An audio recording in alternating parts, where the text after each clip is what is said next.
أعوذ بالله من الشيطان الرجيم. بسم الله الرحمن الرحيم. الحمد لله الذي نور قلوب العارفين بنور معرفته وأثبت فؤاد أنبيائه وأوليائه بقصص الأنبياء والمرسلين وأكمل إيمان المسلمين والمؤمنين بولاية علي أمير المؤمنين عليه السلام. اللهم صل على محمد وآل محمد. والصلاة والسلام والتحية والإكرام على أفضل الموجودات العبد المؤيد والرسول المسدد المصطفى الأمجد المحمود الأحمد أعني أبا القاسم محمد. اللهم صل على محمد وآل محمد وعلى روحه ونفسه وسحره ووسيه سيد الأتقياء والأصفياء مولى الموالي إمام المتقين علي بن أبي طالب.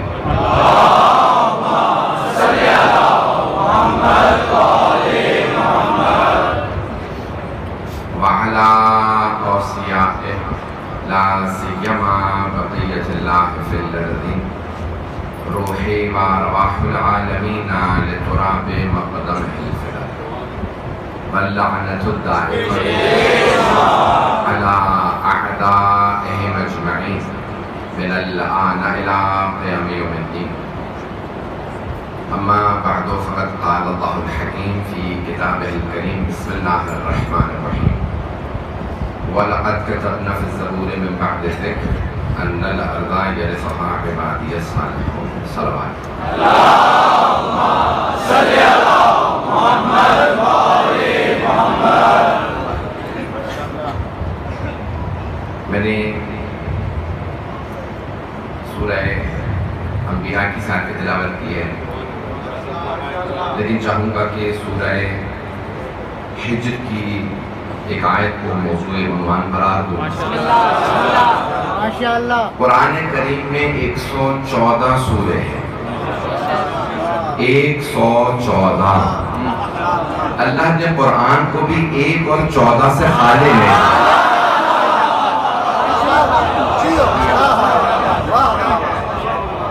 ہر سورے کا کم از کم ایک نام ضرور ہے۔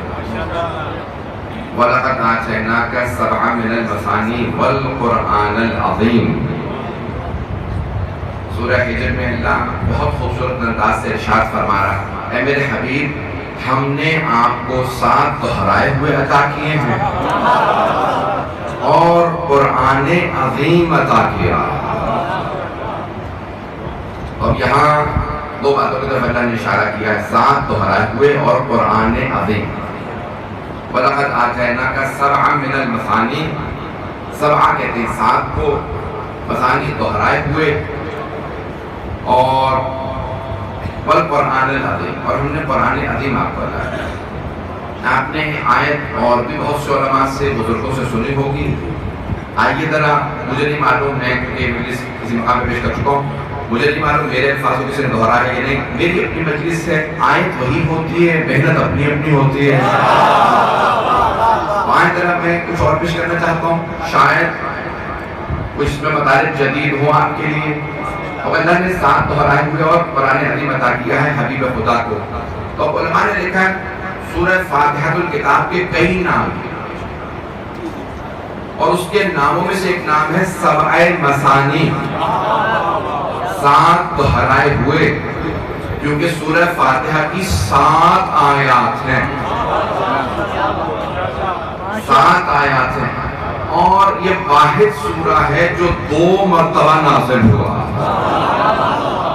تو مرحوم سید الخوئینی البیان میں تفسیر القرآن میں فرمایا کہ یہ واحد سورہ جو 2 مرتبہ نازل ہوا، مکے میں بھی نازل ہوا ہے، مدینے میں بھی نازل ہوا ہے۔ اسی لیے سبع مثانی ہیں، 2 مرتبہ نازل ہوا، 1 مرتبہ مکے میں، 1 مرتبہ مدینے میں، تو 7 دہرائے ہوئے واحد سورہ جو 7 آیات دہرائی ہیں اللہ نے 2 دفعہ نازل کی، شاید اسی لیے ہر نماز میں اس سورہ کا 2 مرتبہ پڑھنا واجب ہے۔ توجہ ہے کہ میرے ساتھ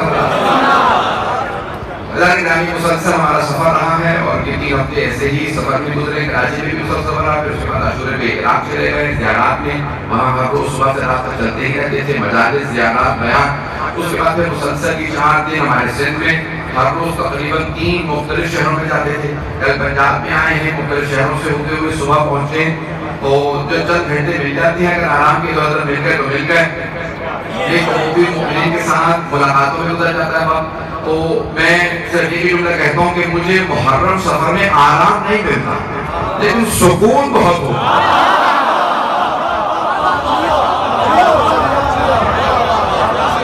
تو ایسا کہ میں نے ابھی انتخاب کیا ہے، اگر آپ نے اسے سن کے رکھا ہے تو تھوڑا سا میری بھی محنت کو سن لیجیے گا، شاید آپ کے لیے جدید مطالب ہوں۔ 7 دہرائے ہوئے، آواز سب کو آ رہی ہے؟ 7 دہرائے ہوئے، 7 مسانی، 7 دہرائے ہوئے۔ اللہ نے فرمایا، قرآن کا ہم پلہ قرار دیا، جناب امیر نے فرمایا، جب جناب عبداللہ بن عباس نے سوال کیا، یا علی ذرا مجھے سورہ فاتحہ کی تفسیر بیان کر دیں گے، تو عشاء کی نماز کے بعد جناب امیر علیہ السلام محراب سے نکلے تھے، انہوں نے سوال کیا سورہ فاتحہ کی تفسیر، مولا وہیں تشریف فرما ہو گئے، کہا سننا شروع کرو، میں فاتحہ کی تفسیر بیان کرتا ہوں۔ پوری رات مولا بیان کرتے رہے، جیسے ہی فجر کی اذان ہوئی مولا نے آواز چھاڑی،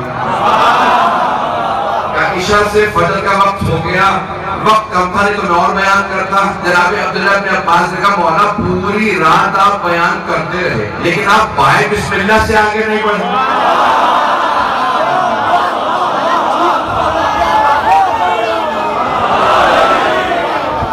توجہ فرمائی جائے گا، کہا مولا پوری رات بیان کرتے رہے لیکن بائے بسم اللہ سے آگے نہیں بڑھے۔ یا ابن عباس جتنے علوم اس کائنات میں ہیں اللہ نے سب قرآن میں سمو دیے، جو کچھ قرآن میں ہے وہ اس کی فاتحہ میں ہے، جو کچھ فاتحہ میں ہے وہ اس کی بسم اللہ میں ہے، جو کچھ بسم اللہ میں ہے وہ اس کی با میں ہے، جو کچھ با میں ہے وہ با کی جو تلے نقطہ ہے اس میں ہے۔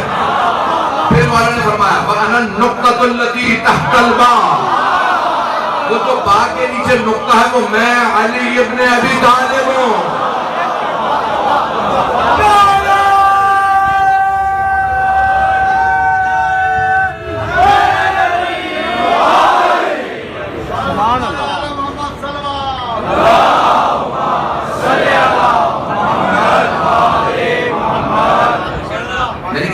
اس کو پیش کیا تو ایک صاحب نے کہا کہ نہیں اس زمانے میں تو نقطے نہیں تھے، تو مولا کیسے کہہ سکتے ہیں کہ انا النقطۃ التی تحت الباء؟ میں نے کہا آپ کو غلط فہمی ہو رہی ہے، قرآن میں نقطے بھی علی نے لگائے ہیں۔ لوگ ہیں یا نہیں ہیں؟ اعتراض کرنے سے پہلے سوچتے لیا کرو۔ تو مولا فرما رہے نقطے بھی مولا نے کسی کو قرآن پڑھتے دیکھا غلط پڑھ رہا تھا، مولا نے کہا ایسے کیسے پڑھ رہے ہو؟ کہا یعنی جیسے لکھا ہوتا ویسے پڑھ رہا ہوں۔ کہا عرب نہیں ہو تو عربی غلط پڑھ رہے ہو۔ تو آپ کے ایلچی تھے، جسے آپ لوگ پرسنل اسسٹنٹ کہتے ہیں، کہتے ہیں یہ کہا جاتا ہے جو ساتھ ساتھ رہتا ہے، خط لکھتا ہے، خط یہاں لے جا وہاں لے جا، حضرت ابو الاسود الدؤلی۔ تو مولا نے کہا کہ اے ابو الاسود الدؤلی میں بتاتا ہوں تم لکھتے جاؤ، پے کے نیچے ایک نقطہ لگا دو، تے کے اوپر 2 نقطے لگا دو، زے کے اوپر ایک نقطہ، جیم کے پیٹ میں، خے کے سر پہ، لوگ ہیں یا نہیں ہیں؟ زال کے اوپر زے پہ مولا نے سارے نقطے بتائے، شین پہ، زاد پہ، زوئیں پہ، فے پہ ایک نقطہ، قاف پہ 2، یہ کے نیچے اب سارے نقطے اتنے نقطے لگا دیے۔ ایک صاحب بیٹھے سن رہے تھے، کہا یعنی اتنے آپ نے حروف میں نقطے لگا دیے، اب کوئی عربی لکھ نہیں سکتا بغیر کسی ایسے حرف کے جس میں نقطہ نہ آتا ہو؟ مولا نے کہا تو ابھی سن، میں وہ الفاظ استعمال کروں گا وہ حروف جن میں نقطہ نہ ہو۔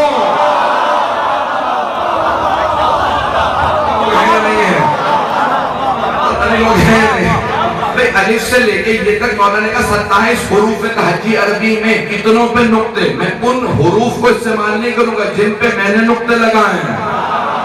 ایک اور یہاں پہ مولا نے جو کلمہ تھا نا ان کے حروف پہ نقطہ نہیں لگایا، لا الہ الا اللہ پہ نقطہ نہیں ہے، محمد رسول اللہ پہ نقطہ نہیں ہے، علی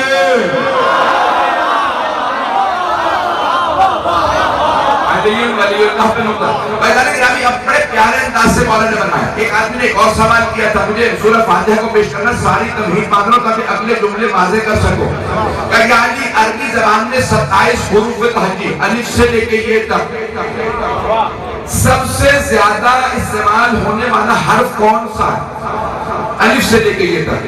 مولا آپ جتنے دن چاہیے لے لیجیے، مجھے سکون سے بتا دیجیے کہ اتنی بڑی عربی کی لغت، اتنے الفاظ، ذرا سکون سے بتائیں کہ کون سا حرف سب سے زیادہ استعمال ہوتا ہے۔ مولانا نے مسکرا کے دیکھا، مولانا نے کہا الف۔ جو سوچ کے بتائے وہ علی نہیں ہے، جو پوچھ کے بتائے وہ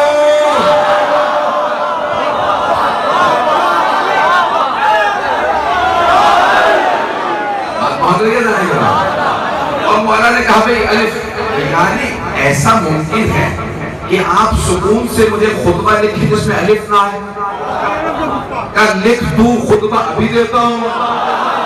مولانا نے پورا خطبہ دیا، اس میں الف نہیں آیا۔ تو ادبیات کے شاہکار کا نام قرآن ہے اور علی کے شاہکار کا نام نہج البلاغہ۔ آگے دیکھیے گا تو مولانا نے فاتحہ الکتاب کی تفسیر بیان کی، اور پھر میں نے جو حدیث مکمل کرنی تھی وہیں پہ واپس آ رہا ہوں۔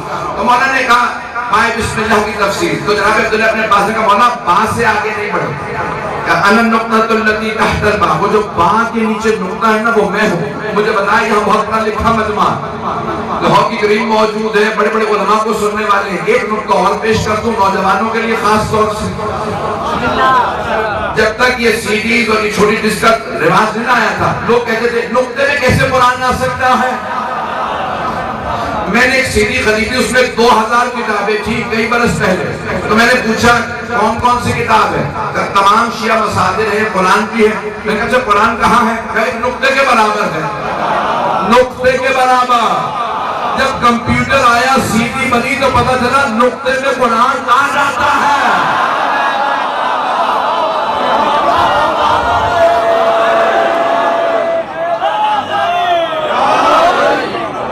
توجہ فرمایا جائے گرامی، یہ جناب امیر علیہ السلام نے فرمایا انا النقطۃ التی تحت البا، کہ مولانا میں نے فاتحہ کی تفسیر کہی تھی، مولانا نے کہا کہ میں نے بات شروع کی ہے، فاتحہ کے اختتام تک جا سکتا ہوں، لیکن ابن عباس اگر میں صرف بائے بسم اللہ کی تفسیر بیان کروں اور لوگ میرے الفاظ کو کاغذوں پہ لکھتے جائیں تو 70,000 اونٹ لاد دیے جائیں گے، لیکن میری تفسیر بیان ختم نہیں ہوگا۔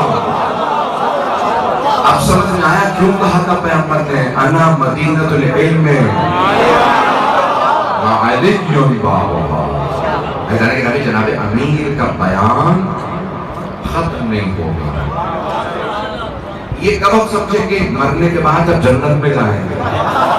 نہیں سمجھا سکتا، توجہ روک کے جملہ پیش کر رہا ہوں۔ جنت میں جائیں گے نا تو اس کے بعد زندگی کتنی ہوگی؟ لا محدود ہم فیہا خالدون، ہمیشہ ہمیشہ کے لیے وہاں رہیں گے۔ ہمیشہ کتنا وقت ہوتا ہے کوئی اندازہ نہیں لگا سکتا، یعنی جہاں ختم ہی نہ ہوگا وہاں بیان کرنے والے کون ہوں گے؟ محمد و علی و حسن و حسین، سید سجاد 12 امام تک۔ عزیزان گرامی ہم سیکھتے رہیں گے، وہ بیان کرتے رہیں گے، نہ ان کا علم ختم ہوگا نہ ہمارا شوق۔ یہ وہاں پتا چلے گا کہ ان کا علم لامحدود ہے۔ بات پہنچ رہی میری بات؟ ان کا علم لامحدود ہے، ہم نہیں سمجھ سکتے۔ ہم فیہا خالدون، جب جنت میں ہمیشہ ہمیشہ کے لیے چلے جائیں گے تب وہاں جا کے سنتے رہیں گے اور کبھی بھی ہمارا شوق ختم نہیں ہوگا۔ تو مولانا نے فرمایا 70,000 اونٹ لاد دیے جائیں۔ سبع مثانی ہے سورہ فاتحہ، کیا ہے کیوں ہے؟ 2 مرتبہ نماز میں، پھر ایام ہفتہ 7 ہیں، پھر پلٹ کے وہی 7 دن۔ 7 کی بڑی اہمیت ہے، سجدے میں جائیں تو 7 اعضاء، 2 گھٹنے 2 پاؤں 2 ہتھیلیاں 1 پیشانی، 7 اعضاء زمین پہ ہوتے ہیں۔ خانہ کعبہ کے 7 طواف طواف میں 7 چکر ہیں، سعی میں صفا مروہ میں 7 چکر ہیں، جمرات کو 7 کنکریاں ہیں، 7 سماوات اللہ نے قرآن میں فرمایا آسمانوں کی تعداد 7 ہے۔ بھئی 7 کے گرد ہماری زندگی ہے، 7 کو دہراؤ تو 14 بنتے ہیں۔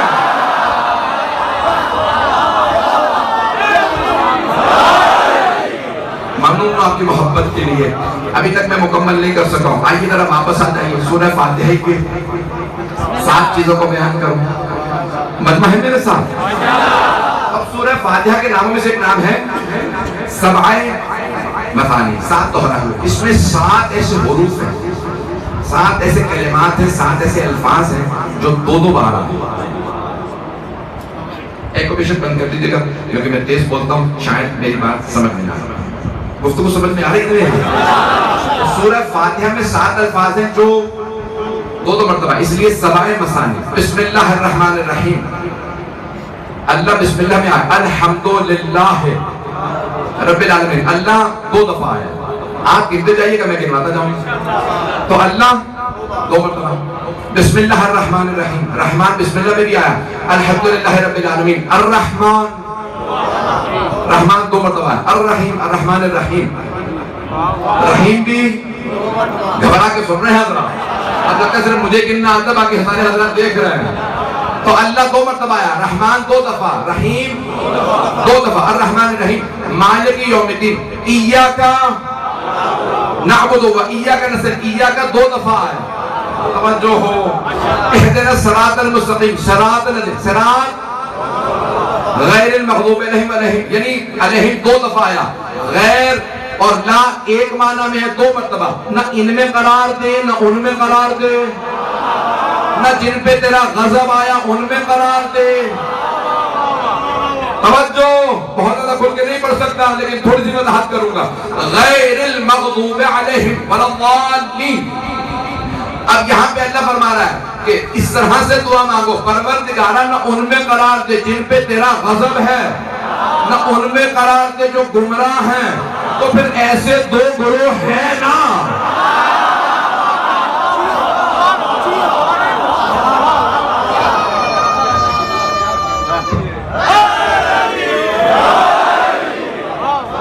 میں ممنون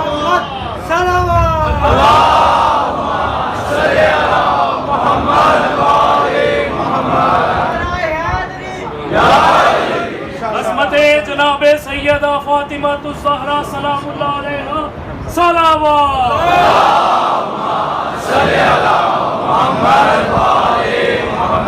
توجہ فرمائیے اسی ظاہر کے نام، اور 2 طبقات ہیں، ایک ایسا کہ جس کو کہا ہے مغضوب علیہم، جن پہ اللہ کا غضب ہے،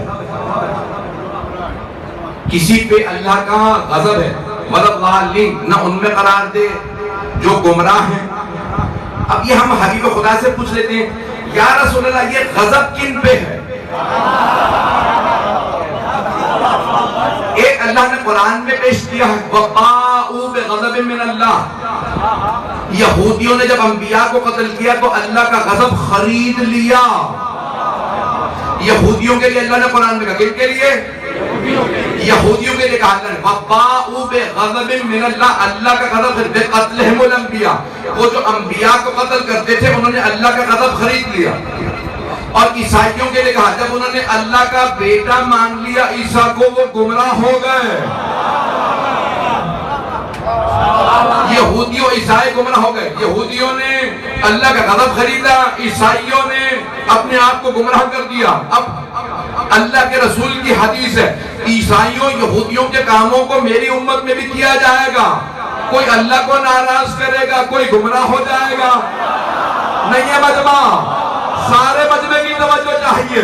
اب پیغمبر سے پوچھتے ہیں تمام مسلمانوں کے تمام فرقوں نے اس حدیث کو صحیح سند قرار دیا، حبیب خدا فرماتے ہیں ان اللہ یغضب لغضب فاطمہ، اللہ فاطمہ کے غضبناک ہونے سے غضبناک ہو جاتا، تو کوئی تو ہے نا جس نے فاطمہ کو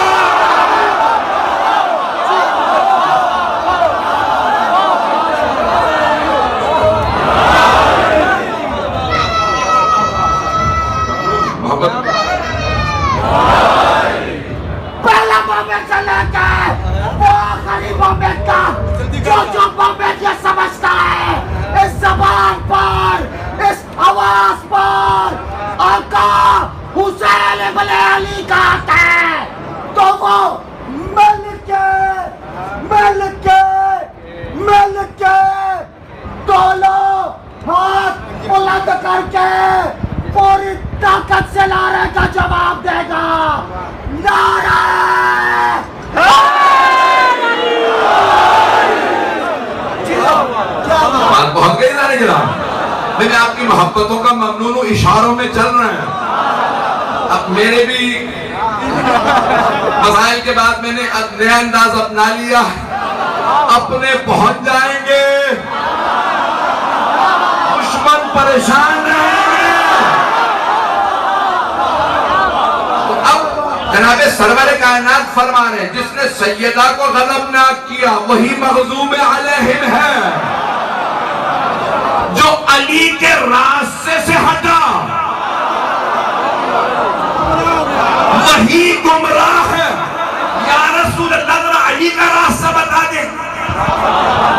تو آپ نے کہا سارے تو سنیں گے نہیں، عمار کو بتا دیتا ہوں.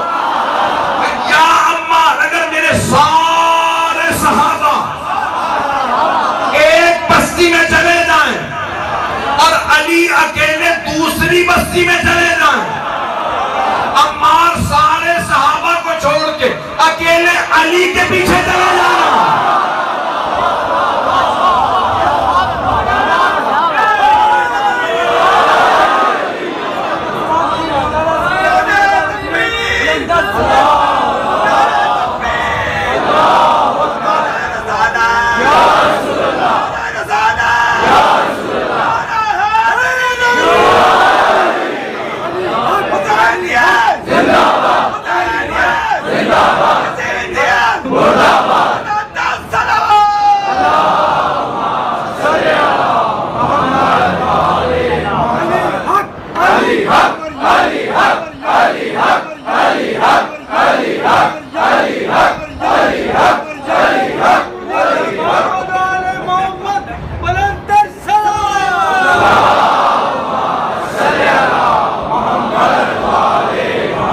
فرمانے سے جانے گرام تب حبیب خدا نے فرمایا عمار اکیلے علی ایک وادی میں جا رہے ہوں، اس وادی میں چلے جانا جہاں علی اکیلے جا رہے ہوں. جناب عمار نے عرض کی یا رسول اللہ آپ نے فرما دیا میں نے مان لیا. میں خادم کو آپ نے کہہ دیا یا رسول اللہ کوئی دلیل بھی دیجیے اگر لوگ پوچھیں مجھ سے کہ عمار اکیلے علی کے پیچھے جا رہے ہو تو کہا عمار سب سے کہہ دینا علی مع الحق الحق مع علی، علی حق کے ساتھ، حق علی کے ساتھ. اللہم ادر الحق کما دار علی. بس یہ حدیث ہمارے ممبروں سے بھی حدیث سنائی جا رہی ہے. پوری حدیث یہ ہے پروردگارہ علی حق کے ساتھ، حق علی کے ساتھ. پھر آپ نے ہاتھ اٹھا کے کہا پروردگارہ حق کو ادھر موڑ دے جدھر علی مڑے. بھئی توجہ ہو، بھئی کہنا تو یہ چاہیے تھا معاذ اللہ، مشورہ نہیں دے رہا ہوں، دنیا کا اصول بتا رہا ہوں. پروردگارہ علی کو ادھر موڑ دے جدھر حق مڑے. لیکن پیغمبر نے فرمایا پروردگارہ حق کو ادھر موڑ دے جدھر علی مڑے. یعنی پیغمبر آپ کی زبان میں فرما رہے ہیں پروردگارہ حق کو اتنا ادب سکھا دے وہ علی کی پیروی کرے.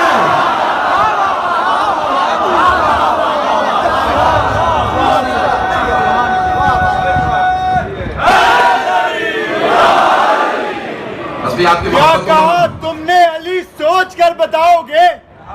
کیا کہا تم نے علی سوچ کر بتاؤ گے؟ جاؤ رہنے دو تم سوچ ہی نہ پاؤ گے، جاؤ رہنے دو تم سوچ ہی نہ پاؤ گے. یاد رکھو علی سے بغض رکھا تو خاک میں مل جاؤ گے، اور خاک بھی تمہیں قبول شاید نہ کرے. ابو تراب کی اجازت کے بغیر کدھر جاؤ؟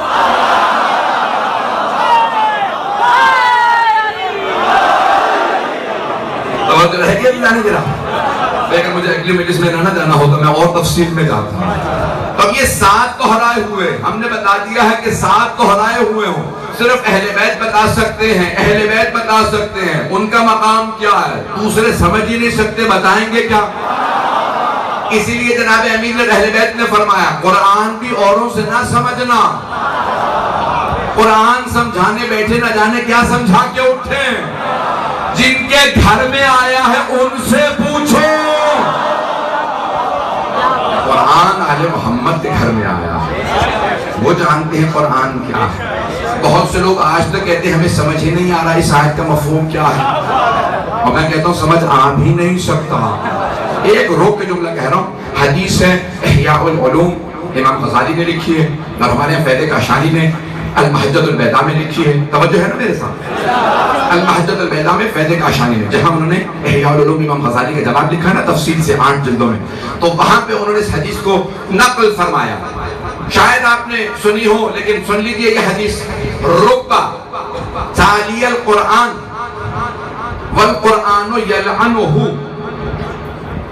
بہت سے قرآن کی تلاوت کرنے والے ہیں جن پہ خود قرآن ہی لعنت کرتا ہے. نہیں پہنچا سکا. تو بہت سے قرآن کی, کون فرما رہے ہیں؟ حبیب خدا. بہت سے قرآن کی تلاوت, بہت سے قاری قرآن کہ خود قرآن انہی پہ لعنت کرتا ہے. یا رسول اللہ کتنے قرآن کے پڑھنے والے ہیں, جب یہ پڑھ ہی رہا ہے بیچارہ, اس کو نصیب ہو ہی کیا پڑھنا, تو قرآن لعنت بھی کر رہا ہے, اور جتنا پڑھے گا اتنی قرآن لعنت کرے گا. اور پڑھ اور تجھ پہ لعنت. پروردگارا یہ آپ کے حبیب نے کیا فرما دیا ہے؟ کیا ہمیں سمجھنے میں غلطی ہوئی ہے؟ نہیں, نہ سمجھنے میں غلطی. اور پیغمبر تو وما ینطق عن الہوا ہیں, وہ اپنی ہوائے نفس سے کوئی کلام نہیں کہتے جب تک ان ہوا الا وحی یوحا, جب تک وحی نازل نہ ہو جائے.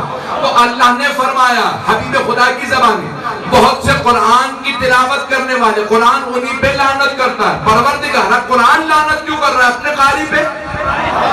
تلاوت بھی قرآن کی اور لعنت بھی قرآن کی طرف سے. اور پر تجھ پہ اور لعنت ہو کہ وہ جو علی کو چھوڑ کے قرآن لے رہے ہیں.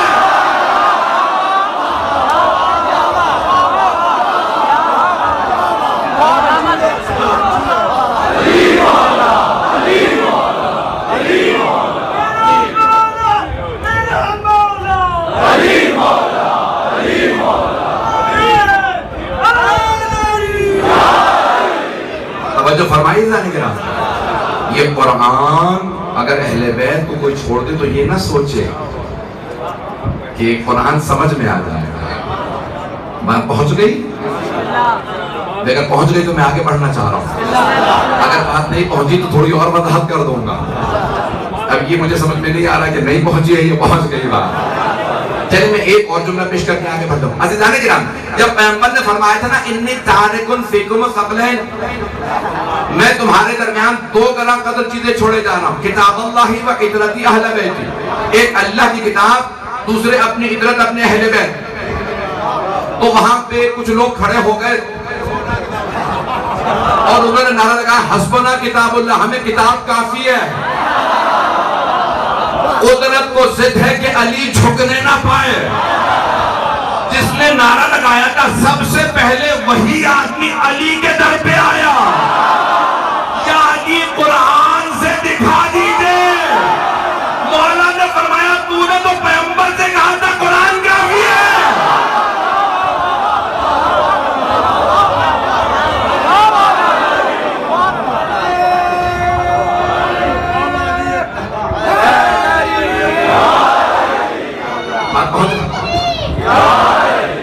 توجہ فرمائیے جانے کے بعد, تو قرآن کافی نہیں ہے. اہل بیت سمجھائیں گے قرآن, قرآن سمجھ ہی نہیں آئے گا بغیر آل محمد کے. وہ وارثان قرآن ہے. اب حبیب خدا فرما رہے ہیں کہ یعنی اللہ فرما رہا ہے قرآن میں حبیب خدا کے لیے وَلَقَدْ آتَيْنَاكَ سَبْعًا مِنَ الْمَثَانِ وَالْقُرْآنَ الْعَظِيمِ, اے میرے حبیب ہم نے آپ کو 7 دہرائے ہوئے عطا کیے اور قرآن عظیم عطا کیا. میں نے کسی مقام پہ اس بات کو پیش کیا تھا, صرف دہرا کے ایک جملہ پیش کروں گا, آگے بڑھ جاؤں گا. میں نے کہا تھا کہ اس مجلس میں مطالب میں نے کوشش کی ہے کہ نئے مطالب پیش کروں. آیت آپ نے سنی ہوگی لیکن میری کچھ محنت تھی. عزیزان گرامی ایک جملہ سن لیجئے, اگر آپ نے مجھ سے پہلے سن رکھا ہے تب بھی, اور اگر اوروں سے سن لیے تب بھی سن لیجئے گا. 7 دہرائے ہوئے اور قرآن عظیم. اب یہ ظاہری لحاظ سے فاتحہ ہو سکتی ہے, باطنی لحاظ سے نہیں, کیونکہ قرآن عظیم میں فاتحہ آ گئے. اللہ فرما رہا ہے ہم نے 7 دہرائے ہوئے اور قرآن عظیم عطا کیا. 7 دہرائے ہوئے, ذرا 14 کے نام گنے اگر 7 دہرائے ہوئے نہ ہوں. کچھ لوگ پہنچ گئے ہیں. 7 دہرائے ہوئے ہمارے 14 معصومین. اب آپ گنتے جائیے گا 7 نام گنواؤں گا. پہلے ہیں محمد صلی اللہ علیہ وسلم, 14 میں توجہ, پھر 5ویں امام, پھر 9ویں امام, پھر 12ویں, اور 4 تو ایک ہی نام ہے دہرایا ہوا. پھر علی پہلے امام, چوتھے, 8ویں, 10ویں دہرائے ہوئے ہیں. پھر ایک فاطمہ ہے, پھر حسن دوسرے 11ویں, جو اب تک 4 نام ہوئے. پھر ایک حسین, اب 2 اور ہونے چاہیے, ایک ہے جعفر, ایک ہے موسیٰ, تو 14 سال دہرائے ہوئے ہیں.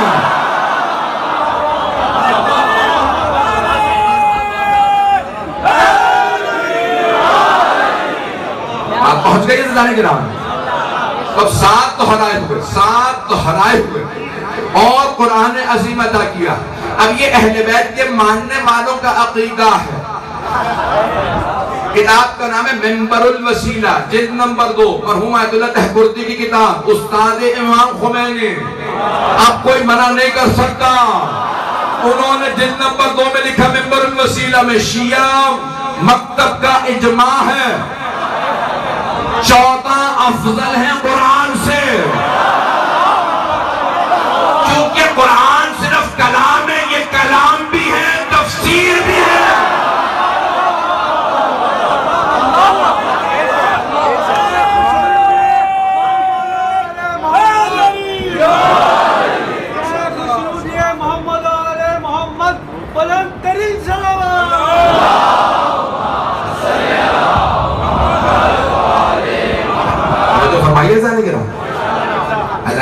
ساری دنیا میں تمام مسلمان کہیں چلے جائیے, صرف 56 مسلمان ممالک کی بات نہیں کر رہا, کسی ملک میں چلے جائیں مسلمان ملے.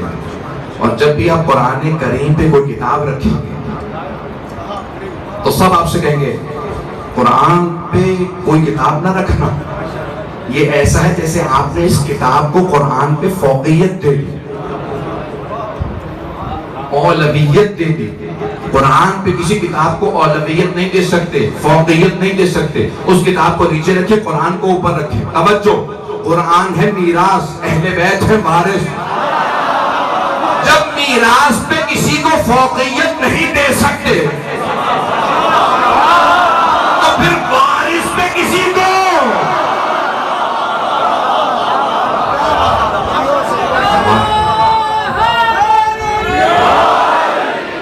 کیسے فوقیت دی جا سکتی ہے؟ عزیزان گرامی, یہ قرآن زندہ معجزہ ہے. یہ قرآن صرف سیاہی اور کاغذ کا نام نہیں ہے, یہ شاہد ہے, یہ نور ہے. توجہ, یہ تو خود شیعہ میں بھی بحثیں شروع ہو گئی ہیں. قرآن تو نور ہے, یہ تو مانتے ہو قرآن نور ہے. توجہ, کہ بھائی یہ سارا مجمع یہ تو مانتا ہے نا قرآن نور ہے, ہاں نہ کریں. یہ تو سب مانتے ہیں قرآن نور ہے, یہ سب مانتے ہیں قرآن زندہ معجزہ, یہ سب مانتے ہیں قرآن قیامت تک کے لیے باقی ہے, یہ سب مانتے ہیں قرآن میں کوئی شک نہیں ہے, کوئی ریب نہیں ہے. جب میراث ایسی ہے تو وارث میں کوئی عیب نہیں ہونا چاہیے. جب میراث قیامت تک باقی تو وارث بھی ہے. جب میراث نور ہے تو وارث کیسے نور نہیں؟ ارے لوگ ہیں یا نہیں؟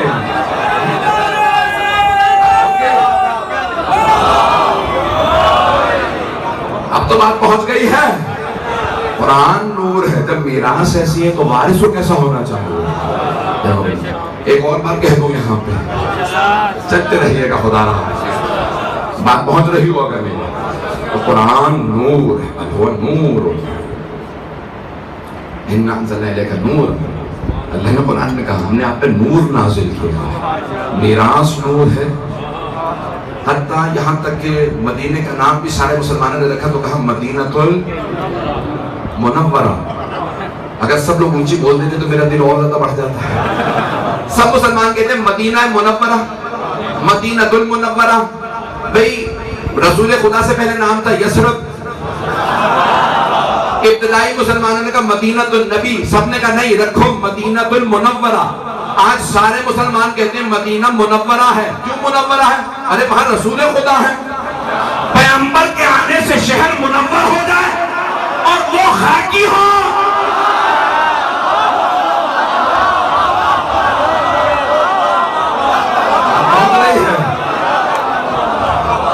ممنون ہوں آپ کی محبت ہو.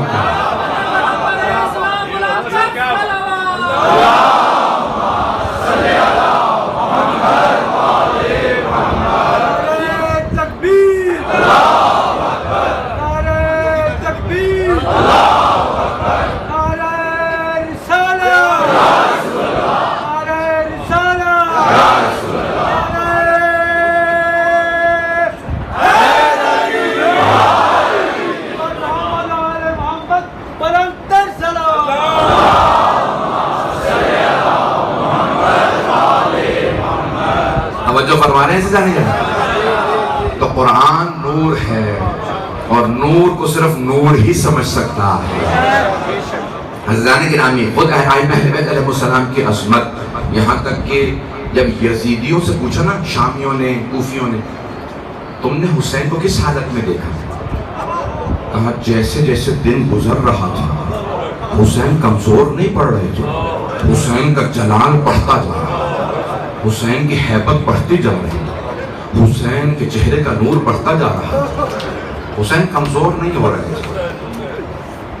عزیزان گرامی مولا نے جملہ کہا فرمایا, میری مسائل نہیں ہیں دو جملے, آنکھوں میں آنسو ہے لیکن مجھے کیونکہ مولا سجاد کا پڑھنا تھا, اب مجھ سے کیونکہ گرمی کی وجہ سے پڑھا نہیں جا رہا, جو مطالب ذہن میں لے کے آیا تھا مکمل نہیں کر سکا زندگی کے لیے کسی اور موقع پہ. چوتھے امام فرماتے ہیں کہ لو ماتا من بین المشرق والمغرب لمستوحشت والقرآن معی, اگر مشرق سے لے کے مغرب تک جتنے لوگ ہیں سب مر جائیں تب بھی مجھے کوئی وحشت نہیں ہوگی, جبکہ قرآن ہمارے ساتھ ہے, پاس نہیں ہے, ساتھ ہے. پاس تو سب کے ہے, ساتھ صرف اہل بیت ہے. اس کی وضاحت نہیں کر سکتا. عزیزان گرامی جو پیغمبر اسلام فرما گئے علی مع القرآن, مولا فرما رہے ہیں والقرآن معی, عندی نہیں, میرے پاس ہے نہیں فرمائے, پاس تو ساری امت کے ہیں, ساتھ امت کے نہیں ہے, صرف اہل بیت کے. وقت نہیں تفصیل کا تو مولا فرماتے ہیں قرآن ہمارے ساتھ ہے. اور یہاں تک کہ آپ نے فرمایا کہ جب آپ پہنچے ایک بازار میں تو مجمع عام تھا, امام جو سب سے غیور ہو انہیں کہا جاتا ہے, جو سب سے علم میں زیادہ, جو سب سے شجاعت میں زیادہ, سب سے سخاوت میں زیادہ, سب سے غیرت میں زیادہ.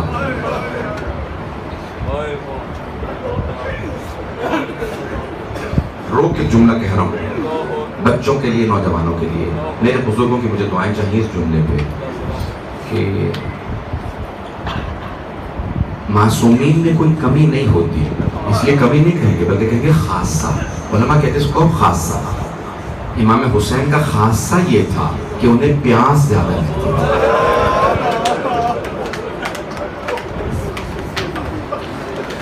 یہاں تک ہے روایات میں کہ اکثر جناب سیدہ سے کہتے تھے یا امی انا عطشان, اماں میں بہت پیاسا. جب بھی مولا حسین کہتے تھے جناب سیدہ سے اماں میں بہت پیاسا, جناب سیدہ تڑپنے لگتی تھی, میرا لال آپ پیاسے. حسین بی بی سے جب بھی کہتے نا مولا حسین اماں میں پیاسا, اور کئی مرتبہ فرماتے یا امی انا غریب, اماں میں بڑا غریب. جناب سیدہ روتی کہ بابا یہ بچہ مجھے اپنے مصائب سنا سنا کے بہت رولاتا ہے, بابا یہ تنہائی میں مجھ سے کہتا ہے یا امی انا مظلوم, اماں میں بڑا مظلوم ہوں, اماں میں بڑا تنہا ہوں. اماں سے کہاں برداشت ہوتا. تو بچپنے سے جناب سیدہ بہت زیادہ محبت کرتی, چومتی, پیار کرتی, بار بار پانی پلاتی, میرے لال مجھ سے آپ کی پیاس برداشت نہیں ہوتی, اگر دیکھ سکے تو دیکھیں گے نہیں تو آنکھیں بند کر دیجیے گا آپ سے. جناب سید الشہداء کو پیاس زیادہ لگتی، جناب زینب کبریٰ کو حیا زیادہ. بی بی گھر میں بھی چادر لیتے، بی بی بہت پردے دار تھی. جملہ میں کہہ گیا، میں نے کہا تھا نوجوانوں کو، بچوں کو سمجھانا تھا. اب جملہ پیش کروں. مولا سجاد کو غیرت بہت زیادہ.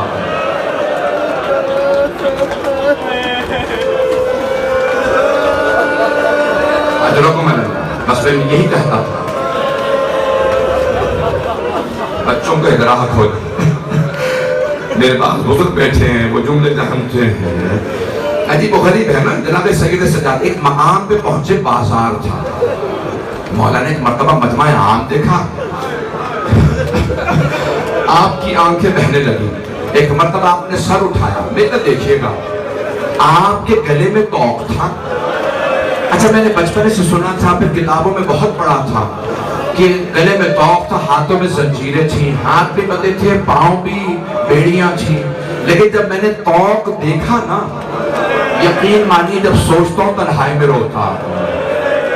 خاردار توق میں نے سنا تھا. نہیں تو دیکھیے گا، بتاؤں کیسا تھا توق مولا کہ جب دیکھا تو وہ توق ایسا نہیں جس میں ہاتھ سامنے بندھے، توق میں ہاتھ بندھے تھے. توق ہی میں مولا کے ہاتھ بندھے تھے. ایک مرتبہ مولا نے توق سے سر اٹھا کے اپنے بابا کے سر کو دیکھا. کہا بابا قرآن کی تلاوت شروع کر دے تاکہ میری پھپھیاں گزر جائیں.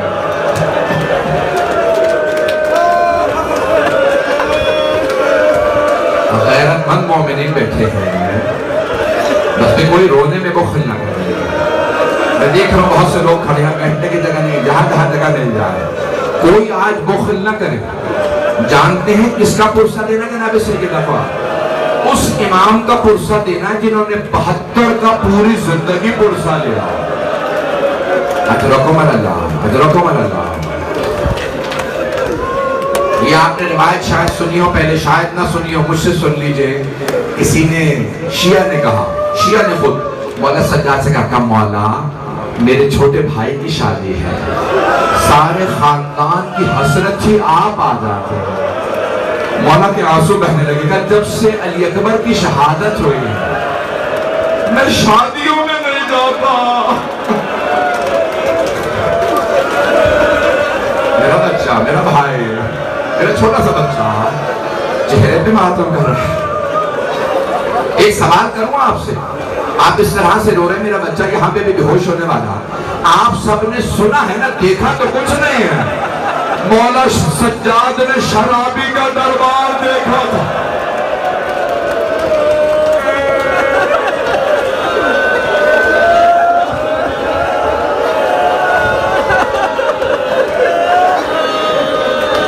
بس بھائی کوئی رونے میں بخل نہ کرے. ایک مرتبہ مولا سجاد بابا قرآن کی تلاوت کیجئے. مولا حسین نے تلاوت شروع کی.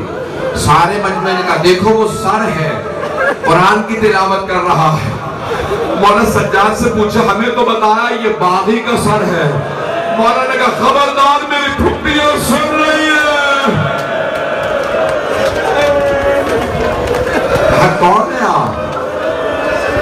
کہا محمد مصطفیٰ کا نام سنا ہے؟ کہا ہاں مسلمانوں کے نبی ہے. ہم عیسائی ہیں. کہا یہ آخری نبی کے نواسے کا سر ہے. اجرکم اللہ. کہا آپ کون ہیں؟ کہا میں ان کا بیٹا. اجرکم اللہ. مولا سجاد پھر پوری زندگی روتے رہے، پوری زندگی روتے رہے. خادم نے مولا کے سامنے پانی لا کے رکھا وضو کا.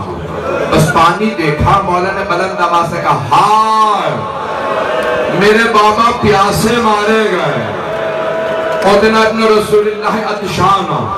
میرے پاس وضو کا پانی، میرے بابا کے پاس پینے کا پانی نہیں. اجرکم اللہ. ایک مرتبہ مولا کا ایک چاہنے والا پہنچا مدینے. گھر پہ آیا، خادم سے کہنے لگا مولا سجاد ہیں، مجھے ملاقات کرنی تھی. اب وہ اپنے باغ پہ گئے. مولا کا ایک باغ تھا، 500 درخت تھے کھجور کے. میں بہت خوش ہوا. مولا سیر کے لیے گئے. جیسے میں ہر درخت کے لیے 2 رکعت نماز پڑھتے. جیسے میں آیا نا باغ میں، دیکھا مولا نے ابا بچھا رکھی ہے اور زمین پہ بیٹھے گریا کر رہے ہیں. میں نے سوال کے مولا باغ میں سیر کے لیے آئے تھے یہاں پہ بھی گریا کر رہے ہیں کب منہال جب میں بہتا پانی دیکھتا ہوں نا مجھے کربلا یاد آ جاتی ہے مجھے اپنا چھوٹا سا بھائی علی اصغر بہت یاد آتا ہے مجھے سکینہ بہت یاد آتی ہے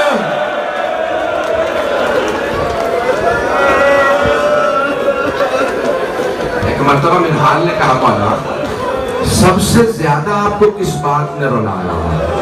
مولا نے سر اٹھا کر الشام الشام الشام کہا مولا بازار تو کوفے میں بھی تھا تمام شہروں میں بازار تھے یہ شام کا بازار کیوں؟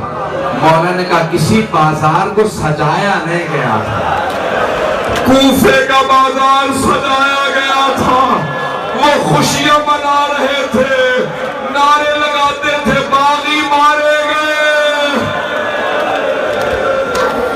ہاتھوں میں پتھر تھے علی و بطول کی بیٹیاں اونٹنیوں پہ تھی لوگ پتھر مار رہے تھے یہ میرے ہاتھ میں رومال ہے اگر میں آپ میں سے کسی کی طرف رومال بھی پھینکوں نا تو آپ کا فوراً ہاتھ چہرے کے سامنے آ رہا ہے جانتے ہیں کیوں؟ چہرہ نازک ہوتا ہے آپ فوراً ہاتھ سے روکیں گے کہ میرے کہیں چہرے پہ نہ لگ جائے جانتے ہیں نرم ہے اور اگر کسی کے چہرے کی طرف پتھر آ رہے ہوں اور ہاتھ پسے گردن بدے ہوں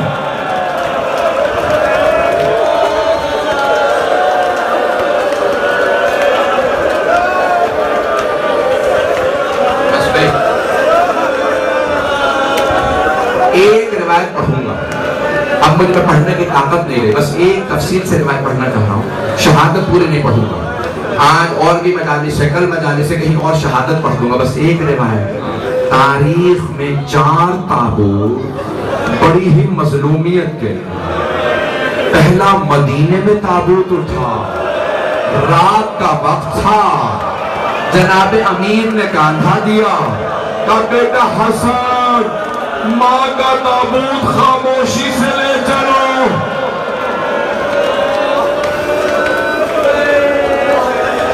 یہ پہلا تابوت جناب سیدہ تھا 3 تابوت مجھے اور جلدی جلدی پیش کرنا تابوت برآمد ہوگا تابوت برآمد ہوگا مجھے نہیں معلوم اگر زیارت برآمد ہونی بس بھائی مولا سجاد کے لیے مجھ سے کہا کہ یہاں پہ مجھے مسائل پڑھ پیش کرنا ہے آئیں بھائی 3 اور تابوت پیش کروں دوسرا تابوت شام کے زندان میں ہے کسی چھوٹی سی بیوی کا ہے تابوت اٹھانے والا ایک بھائی ہے گلے میں توق ہے پاؤں میں بیڑیاں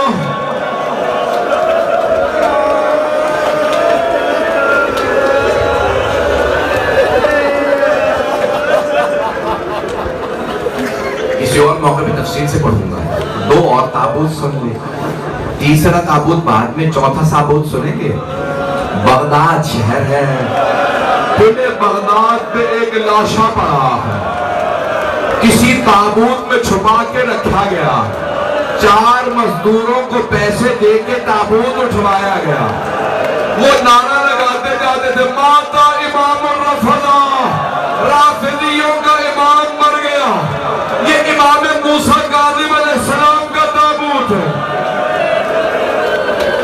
بس بھائی اب سن لیجئے چوتھا تابوت یہ جنت البقیع میں لایا گیا تابوت والا اپنے بیٹے سے کہہ رہا بیٹا محمد باقی ہے بیٹا زیادہ لوگوں کو نہ بلانا بڑے خاموشی سے تابوت اٹھا دینا امام باقر علیہ السلام نے فرمایا بابا ہر بیٹے کو حسرت ہوتی ہے باپ کا جنازہ شان و شوکت سے اٹھے لوگ جنازے میں آئیں بابا آپ مجھ سے کہتے ہیں خاموشی سے اٹھانا کا بیٹا میری بھی یہی حسرت تھی میرے بابا کے جنازے میں لوگ آتے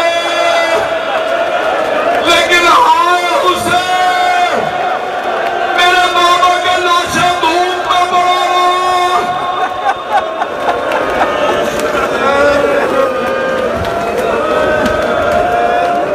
الا لعنت اللہ علی القوم الظالمین وسيعلم الذين ظلموا أي منقلب ينقلبون